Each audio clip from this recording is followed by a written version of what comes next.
Hello and welcome to the Hurricane Sandy edition of Electric Football. Stu doesn't have power. That sucks. Steve does. I don't have knowledge, but we're going to talk to you about football. Yeah, we're going to apologize right up front this week for this episode. Yeah, we lost the internet. Our research department has been washed out. Terrible. Taking it seriously, to everybody that has been devastated by Sandy, we wish you the best of luck in getting your lives back together. It's been a horrible event. It's thrown us way off. All kidding aside, we wish everybody the best luck. We do. It's you know, you don't have power all of a sudden. It's the dark ages. It's bizarre. Let alone if your house is down on the shore like my family's And is and you're wondering if it's still standing or not. We wish you all the best. We do. But life continues, and so does Electric Football Show. So we're going to jump right into the Chiefs versus the Chargers. Two very disappointing teams with two very clueless coaches. Romeo Crennel wasn't sure why Jamal Charles wasn't getting the ball. He said, because Peyton Hillis is getting the ball. Hillis had one carry less than Jamal Charles. Plus, quite frankly, if you have your job riding on the line, you're going to give the ball to Jamal Charles, you're going to give the ball to Peyton Hillis. Both teams are clueless. Nobody's going to be tuning in Thursday. Give me the Chargers in this one. Norvan Romeo sitting in a tree, Looking for a job. I don't care. Chargers at home. All right. They're done. Then we go Cardinals versus the Packers. The Cardinals started this season 4-0, I believe, and they're about to go 4-5 because they are losing this game to the Packers. Somebody woke the Packers up out of their coma. They're playing good ball, and I don't see them losing to the Cardinals in this one. The Cardinals are who we thought they were. At the beginning of the season, everyone's like, this is, oh my God. I'm like, who are they? Other than Larry Fitzgerald, who are they? They are who we thought they are. I don't think it'll be a laugher because I think the Cardinals defense is still playing tough ball, but they don't have the offensive skills, especially to keep up with Green Bay, who has finally found it. So go Pack. The Cardinals were playing tough D until last night when they allowed Alex Smith to complete, what was it, 18 out of 19? I haven't had power, so I don't even know what happened. He set a record for most completion, highest completion percentage in a game. So the Cardinals are skidding down, and Larry Fitzgerald can't stop them alone. That's true. Lions at the Jags. The Jags hung surprisingly tough against the Pack last week. The Lions got a surprising win against the Seahawks, pulled one out late. I'd like to pat myself on the back for calling that one, but it was basically luck. In this one, I see the Lions taking it just because they're a better team and they still have something to play for. Yeah, I think it's a tougher game than I expected 2 weeks ago when I looking ahead at the schedule. But the Jags are starting to play like, not like we expected them to, but certainly they're playing for pride. And the Lions have struggled in every game they've been in. And last-minute heroics aren't going to do it every time. But I don't think there'll be last-minute heroics this time. I do believe the Lions offense will find ways to get past Jacksonville, even though it's outdoors. Oh, speaking of heroes, quick shout-out to the no, not the Stu. But a quick shout-out to the Mass Tweeter X for mentioning us on his show. We've watched his stuff. He's a funny man, so go Mass Tweeter. Thanks for sharing, buddy. We owe you one. Now we're going to move on to the Bears versus the Titans. Stu's laughing because he missed this game completely. We just edited out a half a minute. So the Bears snuck past the Panthers. The Titans lost a heartbreaker to the Colts. The Bears defense should be able to shut down Chris Johnson. The Titans are sticking with Matt Hasselbeck, but Hasselbeck, you got me saying that. It's now. Hasselbeck. Which doesn't really scare anybody. The Bears pretty easily in this one. Expect a couple of turnovers from their D and to win this one on kind of a laugher. Okay, on to the Broncos and Bengals. I agree, Bears. Okay. You want to start the Broncos and Bengals? Well, isn't Peyton Manning playing like Peyton Manning? I thought he started out very weak this season, but he's coming along. His passes are looking sharper. He's looking stronger. Kudos to you. And the Bengals are looking like they're going nowhere. They just don't have anything going. Dalton, started the season looking pretty hot. Last couple games has not. I'm going with the Broncos to beat the Bengals in Cincinnati. I'm going to agree with Stu. Peyton Manning has definitely looked better. He's making Eric Decker and Thomas look really good. Mm-hmm. And the Bengals, I liked them early in the season. I haven't seen much to justify that pick on my part. I apologize to anybody that may have listened to me early in the season, but listen to me now. Okay. And they're getting good enough that they're going to be trapped in those sort of mid-level picks. You know what I mean? Dalton and Green. And they're going to win some, they're going to lose some. They're looking like a team that's going to be close to 500, but they're going to lose this one. The Broncos are starting to look like they might make some noise, and I don't see them dropping this one. Yeah. So we're going to move. We're going to move on then to the Panthers versus the Redskins, and this is a great matchup of young quarterbacks. Last year, Cam Newton put on one of the greatest seasons of a rookie quarterback ever. Sure did. This year, RG3 is threatening to surpass him in a lot of those categories. Cam's star is suddenly plummeting from the sky, and it's hard to watch, really.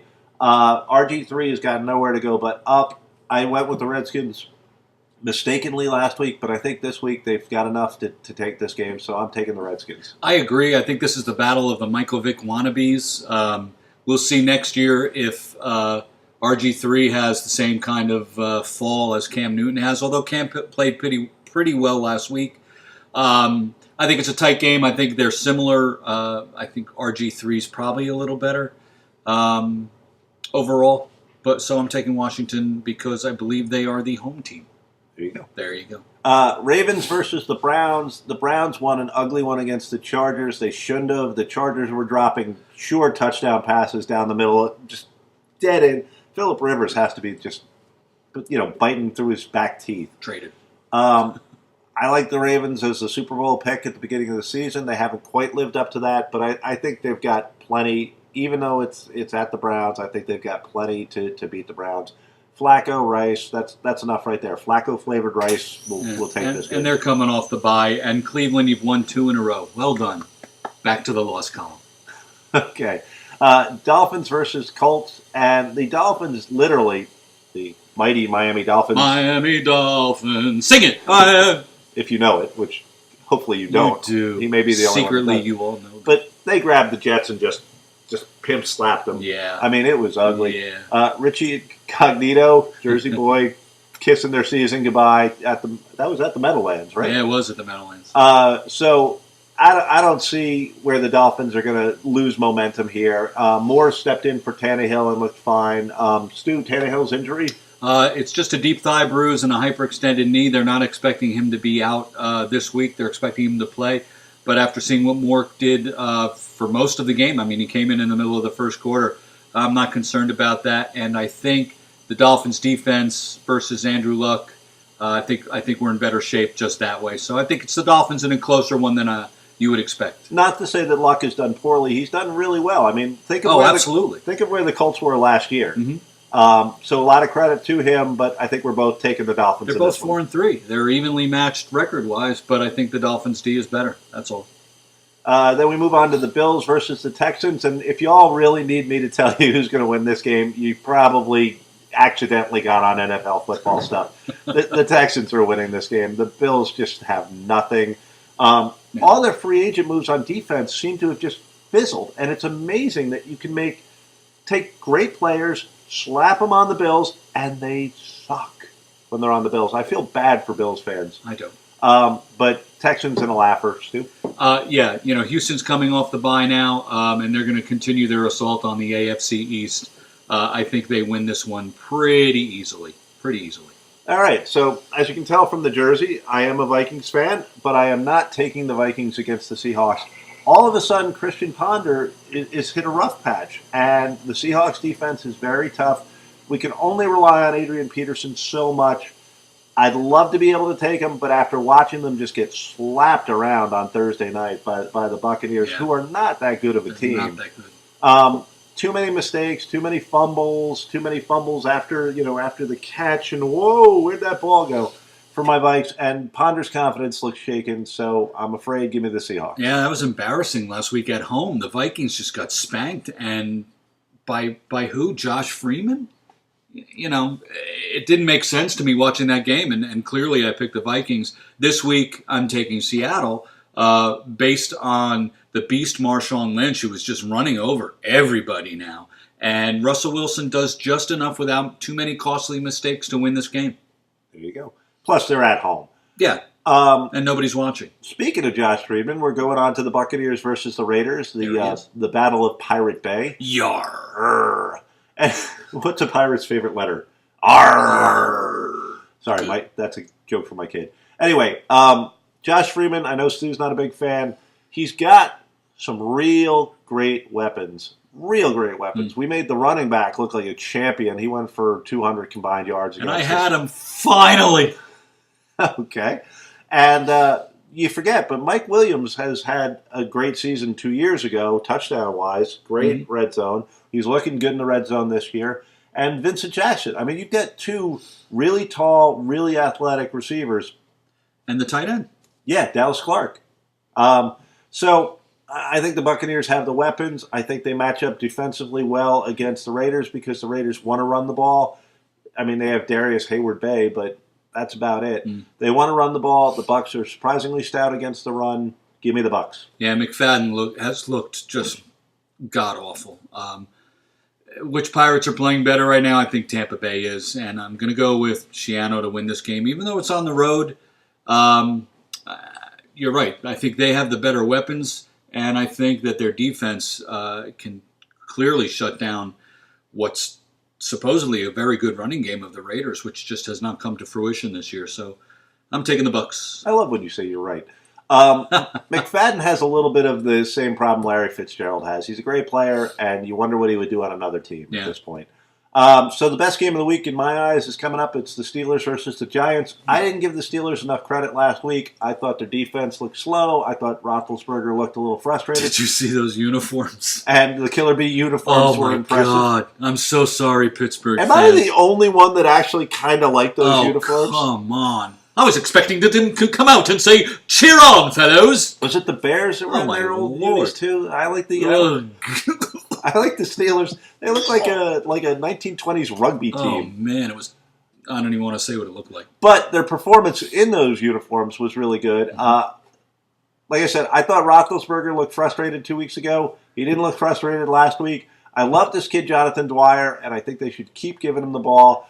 But the Giants looked great in the beginning against the Cowboys. Looked like they were going to blow it in the middle against the Cowboys, and pulled it out. Eli's probably the best quarterback in football right now. I mean, Brady had a great week. Would never argue that. It's hard to go against him. The defensive line is starting to come alive. Jason Pierre-Paul is dunking after he scores touchdowns. That's a great pick. I'd like to see him do those multiple backflips. Yeah. If you've never seen the YouTube video of Jason Pierre-Paul doing backflips, check it out. It's awesome. So I'm going to take the Giants at home to handle the Steelers. Here's how this game goes. The Steelers go up 23-0 at halftime. Then Eli comes out for the second half, and they'll win 27-23. I'd like to say the magic will stop, but it hasn't stopped. Eli Manning gets them in position to win every week, no matter what the circumstances. And I agree. I think right now he's the best quarterback in the league. If he's not, I'd like to argue with you who is. Consistently the best player on the field in the fourth quarter of any game. And considering it's home, I think they win this game, like I said, after coming back with 4 touchdowns. Now we're moving on to the Cowboys at the Falcons. And G. Simp is going to be living like a G. Pimp because the Falcons, I underestimated them last week. I was 10-4 last week, but I underestimated a few key teams. I should have actually done better. And the Steelers were one, and the Falcons were another. Didn't give them enough credit. Mm-hmm. They came out, they smacked around the Eagles to the point where Andy Reid is looking for the next person to blame. Andy Reid's going to, honest to God, Andy Reid's holding on to that job no matter who he has to throw under the bus. First it's Juan Castillo. Now it's Michael Vick. Where'd Jeffrey Lurie go? Yeah. So, sorry, folks. The Falcons are doing everything they need to do right. The Cowboys are once again vastly disheartened by a loss that, it was a loss, it was a win, it was a loss. It was Des Bryant's fingers costing them the game. It's hard to come back after a loss like that. This is the amount of room they lost by. Yeah, literally. This line and these fingers. If it wasn't human instinct to put down your hand to cushion yourself, if he had just landed on his butt first, that's the Cowboys' win. And they would have swept the Giants. Yeah. But they didn't. And once again, the Cowboys, there are a bunch of coaches right now that are probably on the line, and Jason Garrett's in that line. Andy Reid's on that line. Romeo Crennel's in that line. Norv Turner's sort of a question of when. Sorry, folks. We're getting to the point of the season where coaches die, and that may very well happen to Jason Garrett. But give me the Falcons. 8-0, is it? Yeah. They're for real. I mean, they are beating everybody, and they're beating them soundly. I didn't think in the beginning of the year that they would be this good. I knew they'd be good, and I thought they'd beat the Saints, for the division.